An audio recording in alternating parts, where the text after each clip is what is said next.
오늘은 책세나에 나와 있는 사동 피동 문제 간단히 좀 빠르게만 살펴보도록 합시다. 이론은 이미 다 배웠으니까. 보시면 사동문에 대한 얘기가 먼저 나오네요.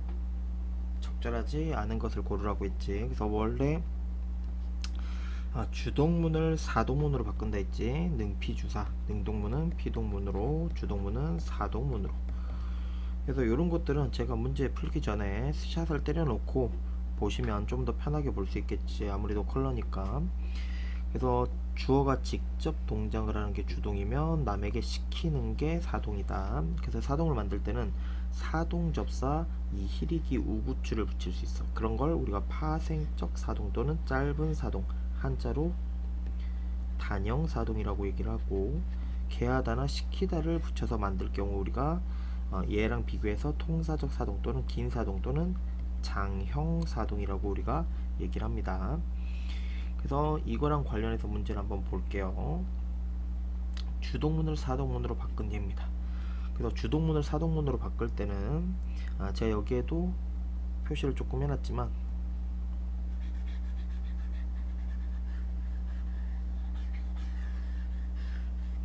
첫 번째, 새로운 주어를 도입해야 돼.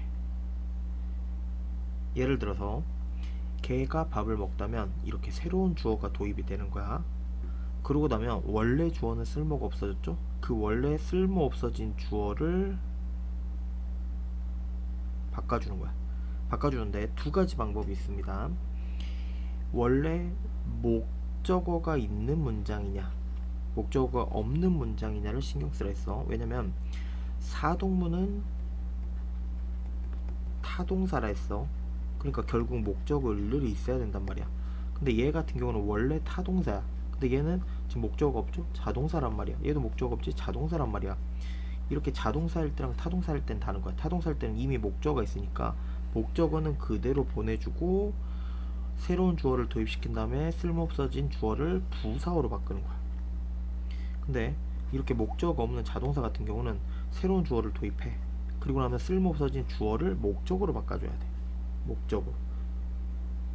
차이가 좀 이해되시죠? 이거 수업 시간에 다 설명했던 거니까. 그래놓고 마지막에 통사적 또는 파생적 사동을 만들어주는 게 두 번째 단계이다. 그러면 요렇게 분석을 한번 보시고 이거에 따라서 봤을 때 적절하지 않은 걸 고르라고 했죠. 기억에서 디귿 모두 주동문을 사동문으로 바꾸려면 새로운 주어가 도입해야 돼야 된다. 1번 단계였지. 기억에서 디귿에서 주동문의 주어는 목적어나 부사. 목적어가 되는 경우는 뭐였어? 자동사. 원래 자동사일 때는 주어를 목적어로 바꾼다 했죠. 부사어로 바꿀 때는 뭐야? 타동사. 원래 목적어가 있으니까 목적어는 그대로 목적어고 주어를 부사어로 바꿔준다. 시키다를 붙여 사동으로 바꿀 수 없겠군. 시키다를 붙여보면 되죠. 철수가 개에게 밥을 먹게 시키다 뭐 이런 것들 안 되잖아.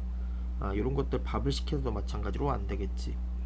그 다음에 니은 그가 집에 가다 해서 사동문으로 바꾸면 집에 가는 주체가 달라진다. 그가 집에 가다 할 때는 그가 집을 가고 있었지. 근데 영희가 그를 집에 가게 했대. 아니죠. 그럴 때도 결국 그가 집에 가잖아. 그래서 둘 다 집에 가는 주체는 그이다. 답은 4번이네. 니은의 주동문은 사동접사를 붙여서 사동문으로 바꿀 수는 없겠군. 제가 하나씩 다 붙여봤죠? 다 바꿀 수 없죠. 답은 4번 이렇게 보셨어야 되고, 두 번째 문제 피동에 대한 표현입니다. 방금 앞에서 사동문 대기를 봤다면 이번에 피동문 대기를 한번 볼게요. 피동문 대기가 훨씬 쉽습니다. 능동문에 지금 피동문은 능동에서 피동으로 바꾸는 거야. 그래서 능동문의 주어는 부사어를 만드는데 에게나 에나 에 의해서를 붙여주는 거야. 그리고 목적어는 주어로 만들어줘. 그래서 제가 원래 능동문의 주어는 핑크색을 표시를 했죠. 부사어를 만드는데 에게나 에나 에 의해서를 붙이고 목적어는 주어로. 그리고 나서 파생적 피동을 하든 통사적 피동을 만들어주면 되겠죠. 그럼 한번 봅시다. 적절하지 않은 걸 고르랬지. 기억에서 능동사 물다가 피동 접사 리를 붙였대. 여기 지금 못하네요. 리로 해야겠지. 피동 접사 리가 결합돼서 피동이 만들어졌다. 파생적 피동 가능하겠지. 물었다. 그럼 기본형이 물다 해서 플러스 다잖아. 근데 물렸다는 물 플러스 리 플러스 플러스 다니까. 또 하나 또 확인하는 방법이 이, 히, 리기 같은 경우는 제가 피동도 있고 사동도 있으니까 헷갈릴 수 있댔죠? 근데 뭐로 구분해라? 그치. 목적으로 구분하면 거의 90% 풀립니다. 왜 사동은 아까 타동사니까 목적어가 있어야 되고 피동은 자동사니까 목적어가 없어야 되거든. 목적어가 없네요. 기억처럼 능동문을 피동문으로 바꿀 때는 능동문을 피동으로 바꿀 때는 능동문의 주어는 뭐로 바꾸랬어? 그치. 부사어로 그 다음에 목적어를 주어로. 맞네. 니은과 같이 대응되는 능동문이 없을 수 있다고 제가 제 책에 써놨었지. 그 다음에 디귿에서 여겨진다. 요거 조심하셔야 돼. 여기다 자체가 피동이 결합한 게 아니야. 이게 기가. 왜냐면 해봐. 여다가 어딨어. 여다가. 여다라는 건 존재하지 않잖아. 그러니까 여기다 자체가 하나의 기본형이기 때문에 답은 4번. 리을의 피동문이 비문이 되는 거. 요게 비문 표시야. 중세국어에서는 요게 제구형이라 해서 현대에 남아있지 않지만 추론한 형태라면 현대에서는 틀린 문장이라고 생각하시면 돼. 이게 비문이 되는 건 메뚜기가 부지런히 영희에게 잡혔다. 그치. 자기가 죽고 싶어서 부지런히 잡힐 수는 없겠지. 말이 안 되는 문장이 맞네요. 그 다음에 3번으로 가봅시다.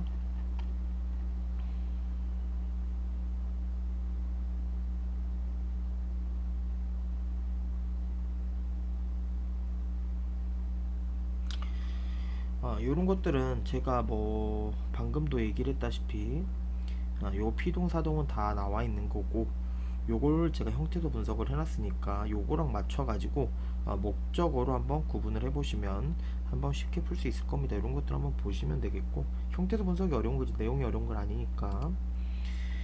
그 다음에 4번도 제가 뭐 정리를 한번 다 해봤는데 사동문으로 바꿀 수 있냐 없냐, 파생적 사동으로 바꿀 수 있냐 없냐를 한번 구분을 하셔야 되는데 주동문을 사동으로 만들 때 그래놓고 아까 파생적, 통사적 사동 다 설명이 됐었지. 그럼 사동문으로 바꿀 수 있냐? 예로 가시면 사동이야. 그럼 여기는 아니겠지. 그러면 사동문이 될 수 없는 게 A에 들어가야 돼. 그리고 사동문으로 바꿀 때 사동인데 파생적 사동이다. 그럼 여기가 파생적이고 여기가 통사적 사동으로 봐야겠지. 그러면 보시면 물통에 물이 가득 찼다. 차다에서 과거가 붙었을 V죠. 얘는 피동사동 아무것도 아니네. 그는 한여름의 더위를 먹었다. 아이가 방바닥에 흩어진 구슬을 모았다. 모으다에서 시작을 해야겠지. 그래서 요거랑 관련해서 사동문으로 바꿀 수 있나? 사동문으로 바꿔보세요. 기억 어떻게 됩니까?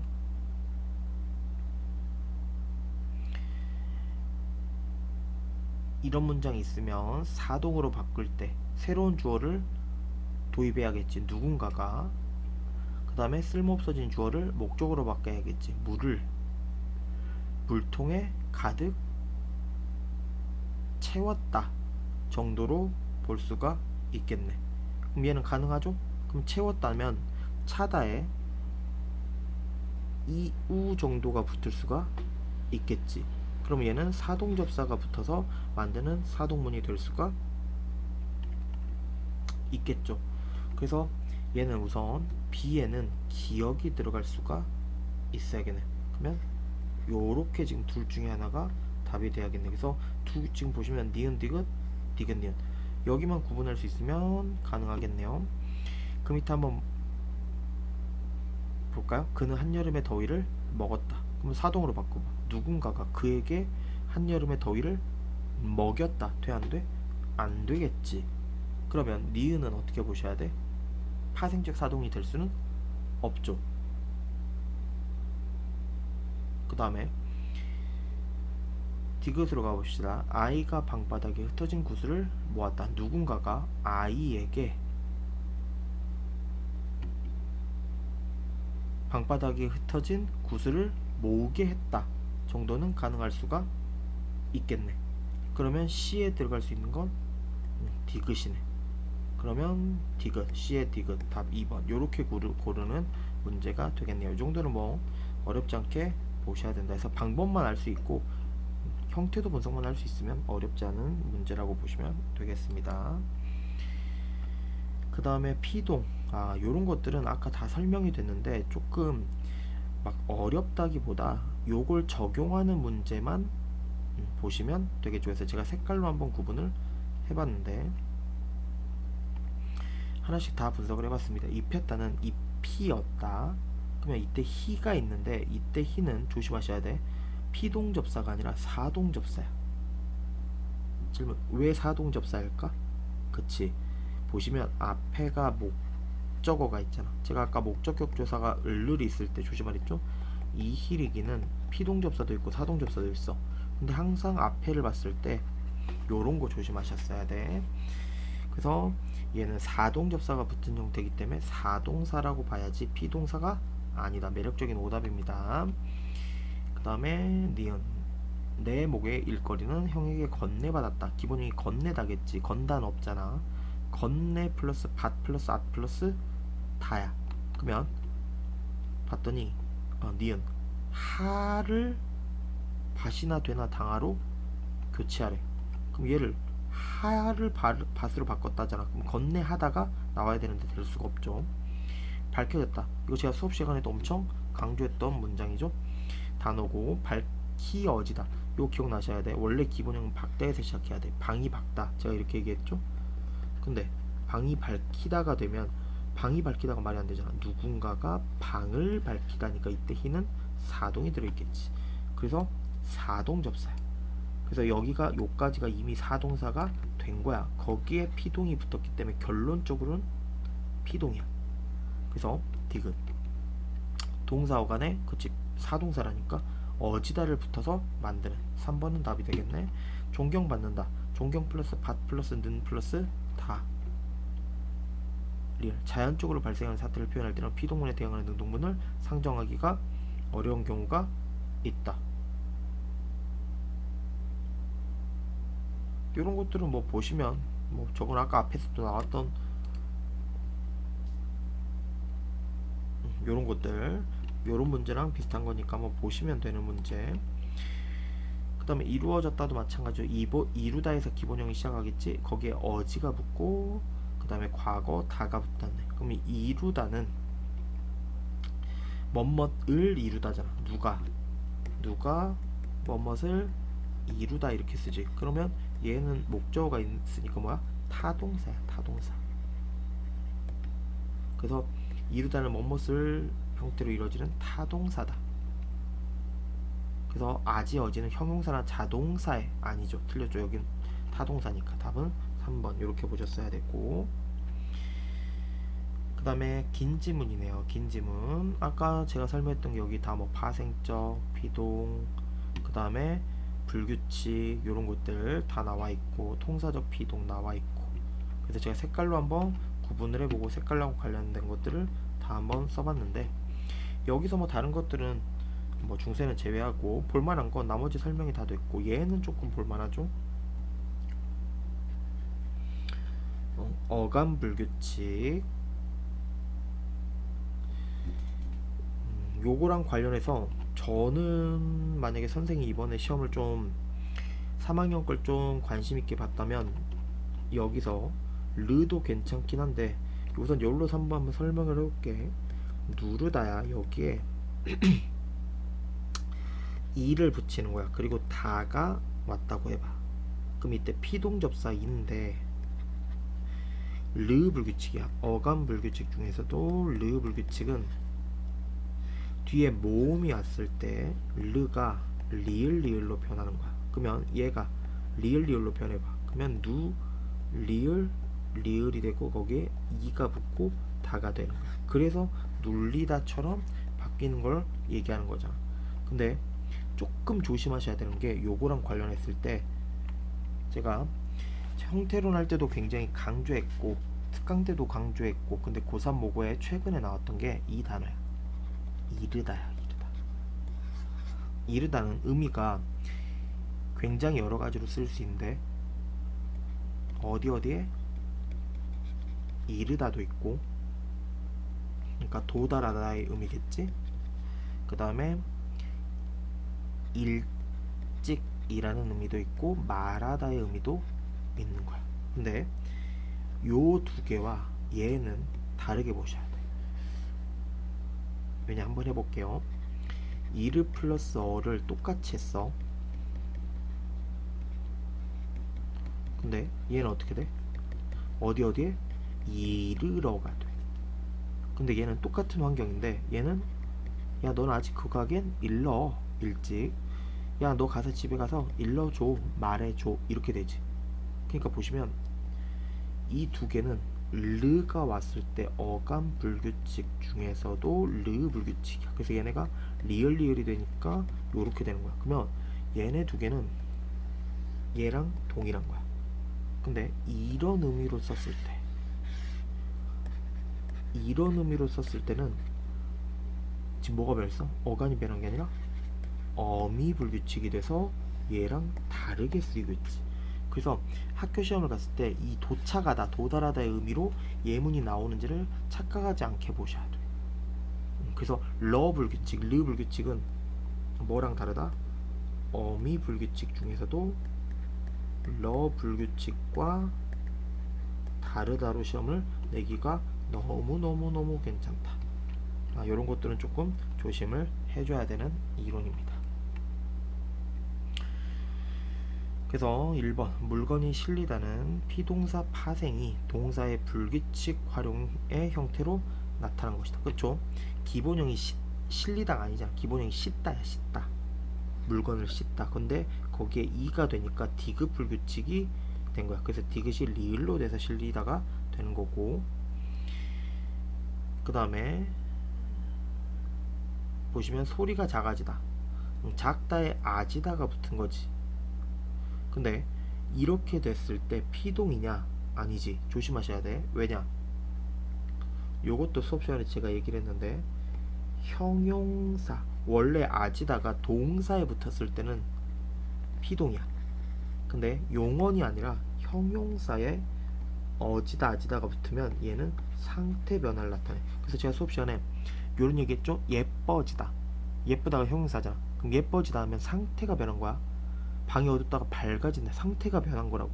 그래서 형용사냐 동사냐를 구분을 하셔야 됩니다. 그래서 동사의 아지다는 피동이야. 근데 형용사 아지다는 상태 변화니까 절대 까먹지 마시고, 그래서 요거는 굉장히 매력적인 오답으로 내기가 좋다. 그 다음에 줄을 꼬다. 줄을 꼬다에서 그 다음에 을이 사라지고 이가 되고 꼬이다. 피동이겠지? 그 다음에 경찰이 도둑을 잡다. 도둑이 경찰에게 잡혔다 또는 잡아졌다의 문장이 되겠지. 그래서 요런 것들 제가 꼭 정리를 해보라고 얘기를 했으니까 봐주시면 되는 예들. 그래서 요 긴 지문은 그대로 내고 예문들만 바꾸셔도 굉장히 좋은 문제가 될 수 있습니다. 그래서 이 지문은 꼭 봐주시길. 그 다음에 7번 문제로 한번 가볼까요?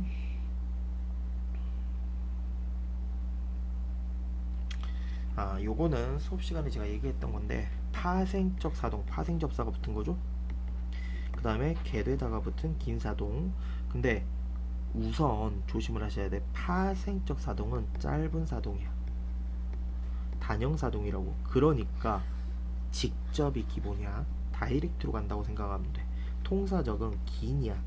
장형이라고. 그러니까 돌아가는 거니까 간접이 기본이야. 먼저 이렇게 하셔야 돼. 이게 기본이야. 그래 놓고 이 단형 사동은 뭐도 가능하다? 간접도 가능이라고 공부하는 게 좋다고 제가 수업 시간에 얘기를 했어. 그러면 우선 지금 보시면 두 가지로 다 될 수 있는 건 파생적 사동, 단형 사동이어야 돼. 후자로만 쓸 수 있는 거 간접이죠? 그러면은 얘는 통사적이어야 돼. 그럼 한번 봅시다. 기억의 경우 중의적으로 해석할 수 없는 거, 그러면 파생적 사동이 아니면 답이 될 수 있겠지. 보시면 파생적 사동을 보려고 했더니 다 파생적 사동에 파생접사가 있지. 근데 얘도 아까 마찬가지야. 채다가 없잖아. 채우다야 기본형이. 그러면 피동접사가 없는 상태. 바로 1번. 요렇게 푸셨어야 돼. 이건 그래서 너무 쉽게 나온 거고 좀 허접합니다. 요렇게 되면 안 되고 진짜 문장을 갖고 와야 돼. 그래서 예를 들어서 엄마가 딸에게 옷을 입혔다가 있고, 엄마가 딸에게 옷을 입게 했다가 있는 거야. 그러니까 얘는 입히었다가 되는 거고, 얘는 입게하었다가 되는 거야. 그러니까 게하가 됐으니까 동사죠. 희그니까 파생적이잖아. 그러니까 얘는 엄마가 직접 입힐 수도 있고 딸 보고 입게 했을 수도 있는 거야. 근데 얘는 무조건 딸이 입는 거밖에 안 된다는 거지. 요런 문장을 통해서 갖고 와야 되는데 얘는 그냥 형태소 분석으로 끝나버리는 문제라서 너무 조금 아쉽긴 합니다. 선생님이 어디서 갖고 왔는지 모르겠지만 조금 허접하게 돼 있는 문제라서 오히려 제가 수업 시간에 했던 요런 문장들을 갖고 와서 설명하는 게 훨씬 좋을 것 같다. 그래서 제가 7문제를 간단히 설명하긴 했지만 각 문제마다 스샷을 좀 해놓고 한 번씩 잠자리에 보든지 아니면 계속 형태소 분석을 돌려보시길, 특히 제가 이렇게 말한 단어들 있죠? 단어를 바꾸기 좋다고 한 것들, 요런 것들을 유의해서 보신다면 충분히 어렵지 않게 볼 수 있을 거라고 생각이 됩니다. 정리 잘 해주시도록 당부드릴게요.